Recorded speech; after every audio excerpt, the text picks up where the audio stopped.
ದೀಪು ಚಂದ್ರದಾಸ್ ಅವನನ್ನು ಒಬ್ಬ ಹಿಂದೂನ ಬಾಂಗ್ಲಾದೇಶಲ್ಲಿ ಬೆತ್ತಲಾಗಿ ಪಬ್ಲಿಕ್ಕಲ್ಲೇ ಸುಟ್ಟಾಕಿದ್ರೆ ಅವರ ಹೆಂಡತಿ ಮಕ್ಕಳು ತಂದೆ ತಾಯಿ ಮುಂದೆನೇ ಜೀವಂತವಾಗಿ ಸುಟ್ಟಾಕವ್ರೆ.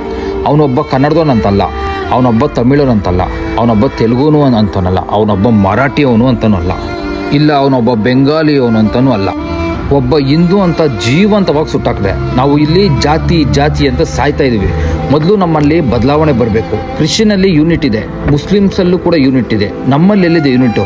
ಫಸ್ಟ್ ಆಫ್ ಆಲು ನಮ್ಮಲ್ಲಿ ಇರೋದಲ್ಲಿ ಯೂನಿಟ್ಟು. ಯಾಕಂದರೆ ನಮ್ಮ ಜಾತಿ ದೊಡ್ಡದು, ನಮ್ಮ ಜಾತಿ ದೊಡ್ಡದು, ನಮ್ಮ ಜಾತಿ ದೊಡ್ಡದು ಅಂತ ಇಲ್ಲಿ ಅಂದ್ಕೊಂಡು ಜಗಳ ಆಡ್ಕೊಂಡೇ ಇದ್ದಾರೆ. ಫಸ್ಟ್ ಆಫ್ ಆಲ್ ಒಂದು ತಿಳ್ಕೊಳ್ಳಿ, ನಾವೆಲ್ಲ ಇಂಡಿಯನ್ಸು, ನಾವೆಲ್ಲ ಫಸ್ಟು ಹಿಂದೂ.